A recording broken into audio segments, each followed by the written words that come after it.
Bonsoir chers amis, je viens de finir mes consultations et je n'ai pas voulu partir sincèrement avant de faire une petite vidéo qui pourrait aider beaucoup de personnes qui sont inconscients de leur situation maladive. Ils sont malades, ils vont voir beaucoup de médecins, se promènent d'un médecin d'un autre, surtout d'un cardiologue à l'autre. Et le cas particulier ce soir, c'est deux cas d'hypertension artérielle. Un homme de 70 ans et une femme de la soixantaine.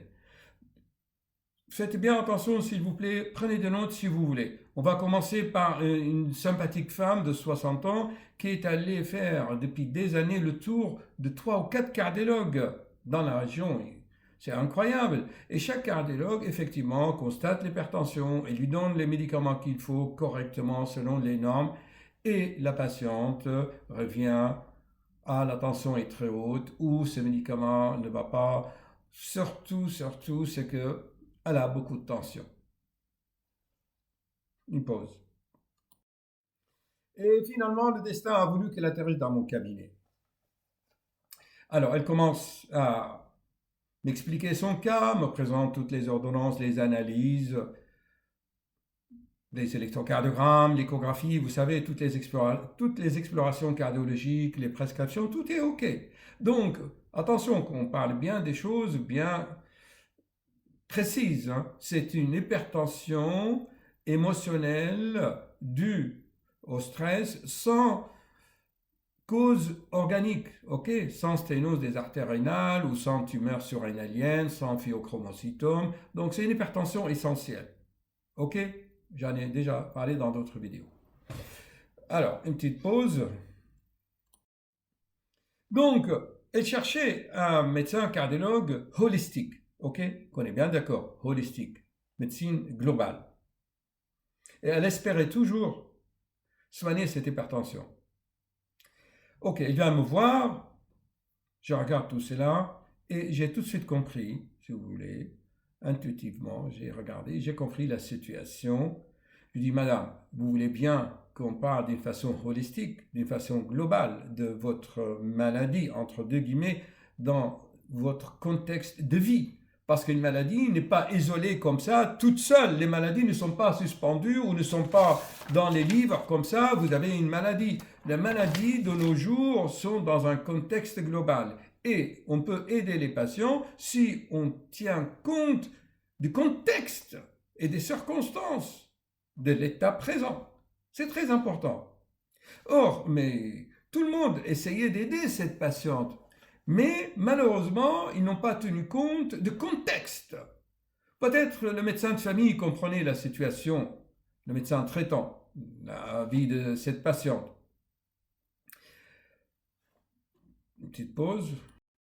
Donc, cette patiente espérait que moi aussi, j'allais jouer le jeu des autres, lui changer des médicaments, lui donner un diurétique, un bêta-bloquant ou un Zartan ou n'importe. Je dis non, madame, stop. Moi, je ne joue pas ce jeu. Moi, je veux aller au fond des problèmes. Vous me connaissez, chers amis. Cause, conséquence. Le mal est la racine du mal. Je dis, madame, réfléchissez bien. Où est le problème? Ah, mais le problème, c'est moi, c'est ma tête, on m'a fait l'IRM. Madame, stop.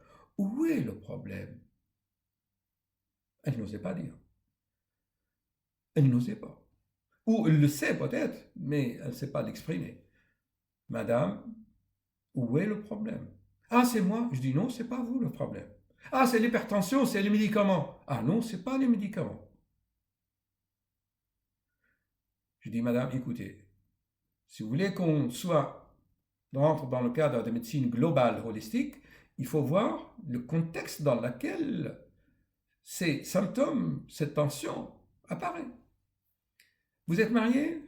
Quelle est votre vie? Ah, là, on a touché un point sensible. Ah, mon mari, mon compagnon, enfin, qu'est-ce qu'il a? Eh ben, il râle, je l'ai connu, tout jeune, on était amoureux et maintenant on a 60 ans. J'ai bien aimé l'expression, ah, il me prend pour un lampadaire. Ah, ben c'est quoi? Mon mari me prend pour une lampadaire. Il y en a qui prennent leur femme pour le soleil de leur vie. Mais ce monsieur-là prenait sa femme pour une petite lampadaire, une petite lumière, un objet quoi, un objet. Oui, il zappe à la télé, il ne demande pas son avis. En fait, elle n'a pas compris, cette patiente, qu'il lui manque de respect, que son compagnon lui manque de respect. Il ne comprenait pas ça. Elle ne savait pas si elle l'aimait encore ou il ne l'aimait pas. Il ronfle à côté d'elle, il n'a aucune considération. Une pause, s'il vous plaît. Excusez-moi parce que je tousse encore.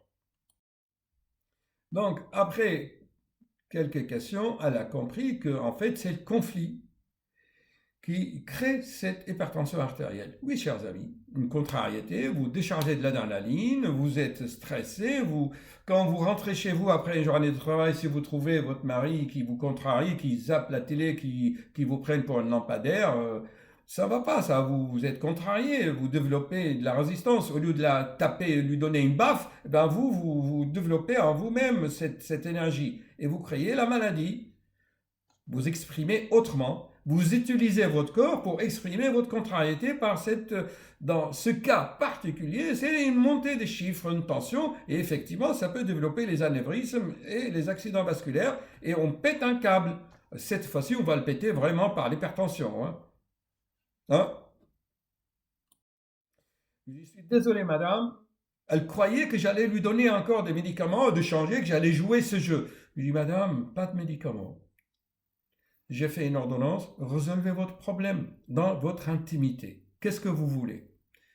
Elle ne sait pas ce qu'elle veut. Si elle veut rester ou si elle veut partir au fond d'elle-même, elle était confuse. Je me repose un peu.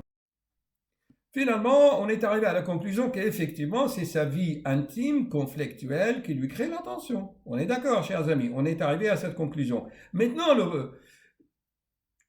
l'important, c'est que le patient comprenne la relation de cause à effet, le lien entre sa situation et la maladie.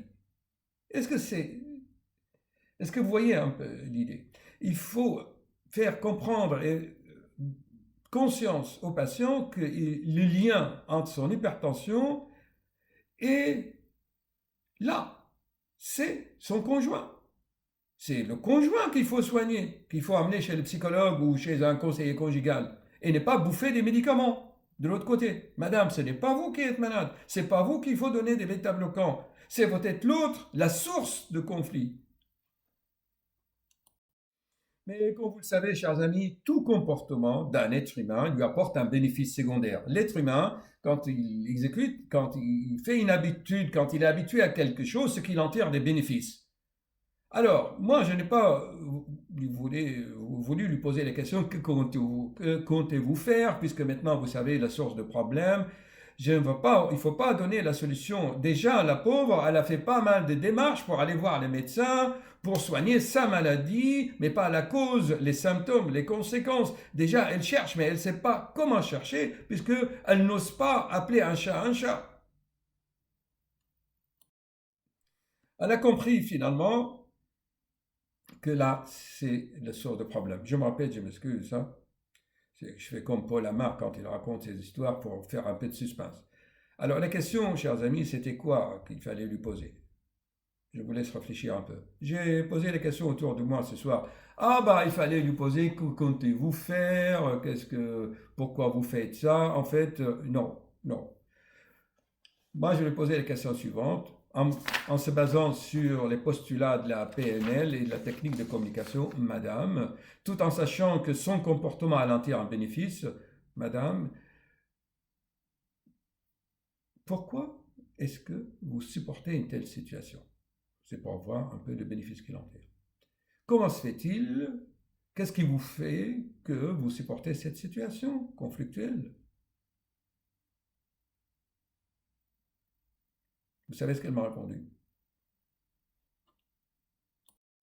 Oui, docteur, mais je ne peux pas vivre toute seule, financièrement parlant, je ne peux pas. Mais vous travaillez? Oui, mais à mi-temps, de temps en temps. Oui, mais on a la maison, on l'a acheté ensemble. Vous voyez, donc pour des questions de finances, elle a vendu son âme, elle a vendu son dignité. Elle supporte l'insupportable, elle supporte qu'on lui manque de respect. Comment vous expliquez ça, chers amis? Moi, je pense qu'elle est complice d'une situation malsaine. Comment voulez-vous que la vie l'aide? J'ai toujours dit dans mes vidéos, si vous êtes honnête avec vous-même, si vous vous lancez dans la vie, la loi d'attraction vous aidera et vous mettra sur le bon chemin. Mais elle est intellectuelle. Comment je veux vivre si je le quitte? Mais tu le quittes d'abord, en fait. tu, tu opères, tu fais l'opération chirurgicale et tu verras ce que la vie te mettra sur ton chemin. Mais les gens ont peur, ils ont la trouille. Voilà. Dans de nombreuses vidéos, chers amis, je vous explique ce phénomène. N'ayez pas peur. Quand vous écoutez votre cœur va rentrer en résonance avec ce monde, cette vie, et la vie vous mettra sur le bon chemin. Mais les gens n'osent pas. Combien de fois j'ai cité mon exemple et l'exemple de beaucoup de gens.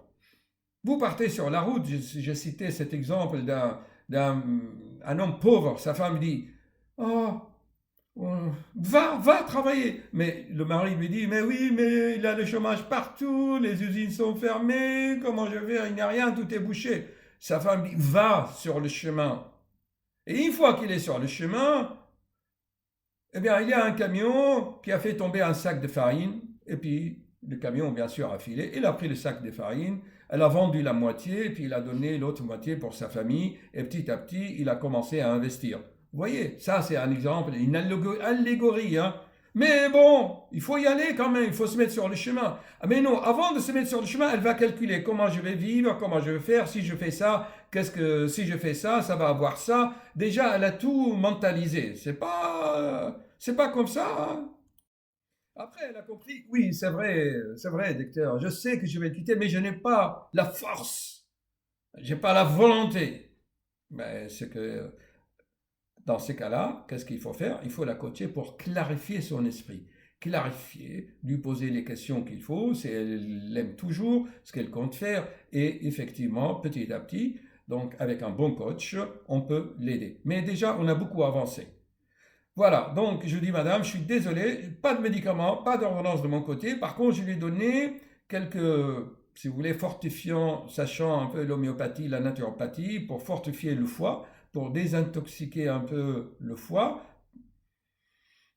apaiser son esprit, son mental, pour qu'il puisse prendre une décision. Et en plus, la pauvre, elle dort mal, donc elle est fatiguée, épuisée nerveusement, parce que son mari ronfle à côté, tout un conflit. Donc, elle est rentrée dans un circuit. D'un côté, elle ne peut pas dormir, parce qu'il faut dormir dans le même lit, alors que c'est l'enfer. Elle est épuisée, elle est fatiguée, elle est déprimée, elle ne peut pas prendre une décision. On s'est embarqué dans la folie, quoi.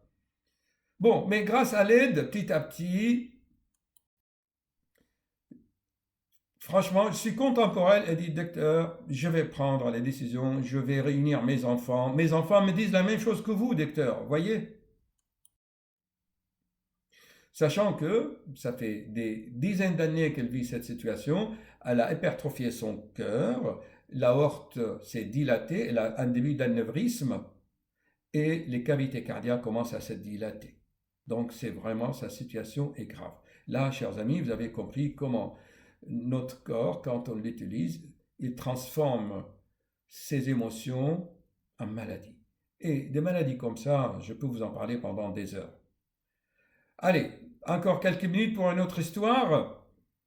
Un homme, donc 70 ans, pareil, il fait des poussées d'hypertension, 17, il a mal à la tête, on lui fait l'IRM, l'électrocardiogramme, les examens. Euh, bon, un bon gars, quoi. Alors, il vient, un peu d'hypertension. Une fois, il a été à l'étranger, il a été rapatrié hein, par la compagnie d'assurance, un avion spécial, parce qu'il a fait une petite poussée d'hypertension et on a eu peur qu'il fasse un édème dans le cerveau. Vous voulez que je vous raconte son histoire, malgré la fatigue? Un homme de 70 ans, 72 ans, il est marié, ok? Il a des enfants grands, plus de relations sexuelles. Le vagin des femmes après 60 ans est complètement desséché s'il ne prend pas d'hormones. Sa femme ne veut plus de rapport. Lui, il est porté sur un bon français de chez nous, de la famille de la noblesse, de la machin. Bonne famille, milliardaire. Alors, il a créé son monde, à savoir, il va avoir une fille, hein, des filles publiques, hein, pour avoir ses rapports sexuels, puisqu'il ne peut pas avec sa femme, mais il utilise un préservatif. Mais monsieur n'aime pas faire l'amour avec le préservatif. Il a donc une deuxième maîtresse pour laquelle il paye un appartement, machin, un studio, et donc il va avec l'autre avoir des rapports sans préservatif. Donc c'est une confidente. Vous voyez? Donc, vous voyez la vie qu'il mène. Hein. OK? Donc le soir, quand il rentre chez lui, il doit cacher tout cela à sa femme. Il doit cacher à sa femme ses relations avec les deux autres. Et quand il voit l'autre, il doit cacher ses relations avec sa femme et avec l'autre. Et quand il voit la troisième, il doit cacher. Donc sa vie devient un jeu de camouflage, d'effort, d'énergie permanente pour cacher à l'une ce qu'il fait aux deux autres. Attention, regardez.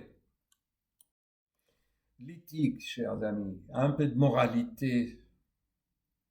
J'ai bien aimé l'émission hier sur la Chine et l'éthique de confucianisme, Lao Tzu, Confucius.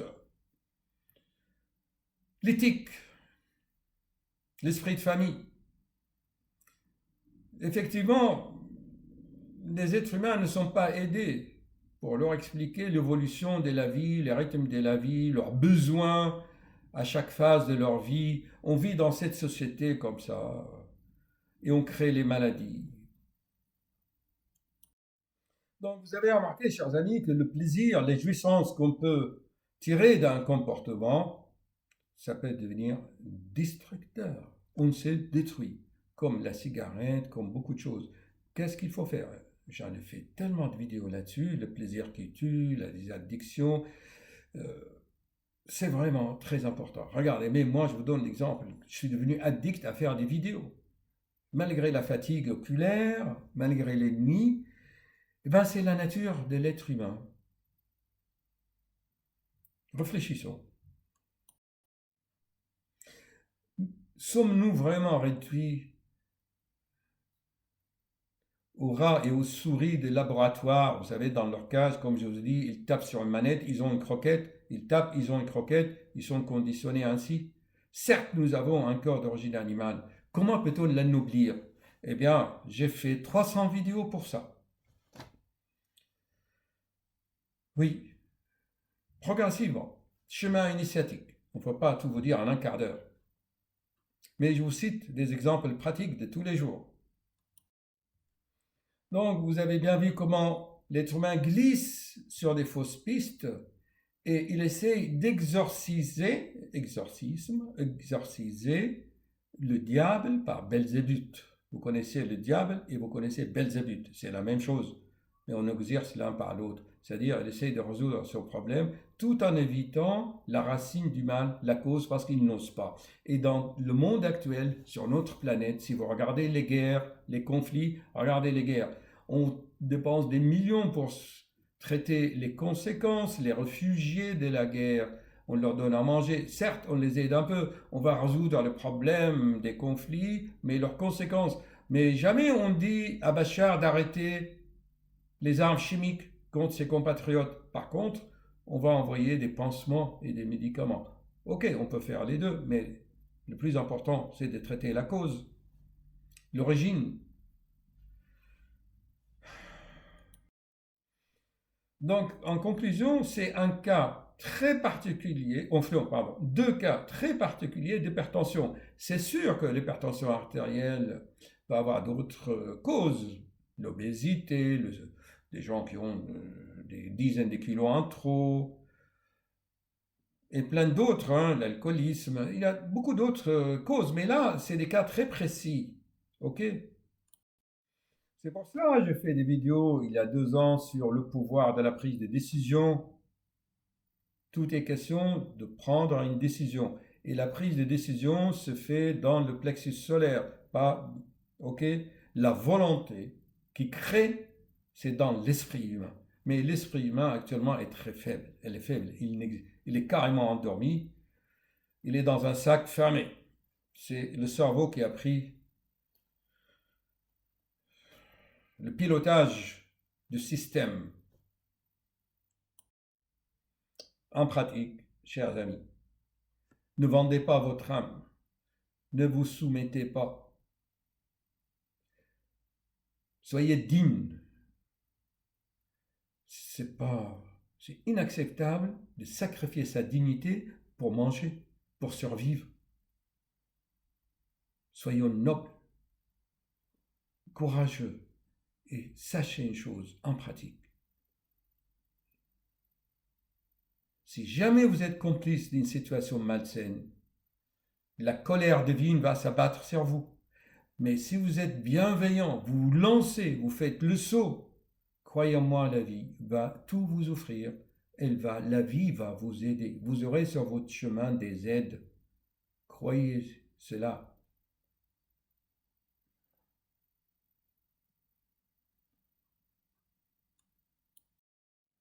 J'ai fait une vidéo sur l'énergie de la peur, le cerveau des peureux, le cerveau des hypertendus, et plein d'autres vidéos. Oui, on peut discuter longuement. Certes, c'est de l'homme et la femme savaient tout cela. Ils le savent au fond d'eux-mêmes. La femme sait au fond d'elle-même.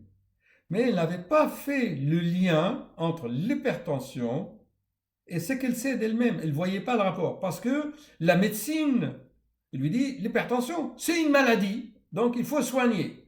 Ok, mais c'est une maladie, il vient comment et pourquoi et dans quelles circonstances et quelle est sa racine? Voilà la question. Alors elle est partie dans la piste maladie. Elle a laissé tomber, traîner sa vie, ainsi que le monsieur. Il a 2 femmes et une 3e à la maison. C'est la nature de l'être humain. Je me répète encore, c'est que les maladies métaboliques, l'hypertension, le cancer du sein, par exemple, chez la femme, on sait bien c'est des conflits de foyer. Les leucémies chez les enfants. Combien de fois j'ai vu des enfants, ils ont des leucémies. Le sang devient tout blanc avec des globules blancs. C'est une façon d'exprimer quelque chose dans leur subconscient. Allez faire le lien entre les choses. Je fais une super vidéo là-dessus, comment on a guéri un enfant d'une leucémie quand il a voulu juste promener son petit chien, entre autres. Parfois, c'est tellement simple, mais ce n'est pas simplé de faire les liens. Faire les liens, je le répète souvent, c'est Einstein. Quel est le lien entre la lumière, la masse, la lumière et la vitesse? Quel rapport? On l'a traité de fou, mais elle avait trouvé les liens entre tout cela. C'est ça l'intelligence. Bye bye!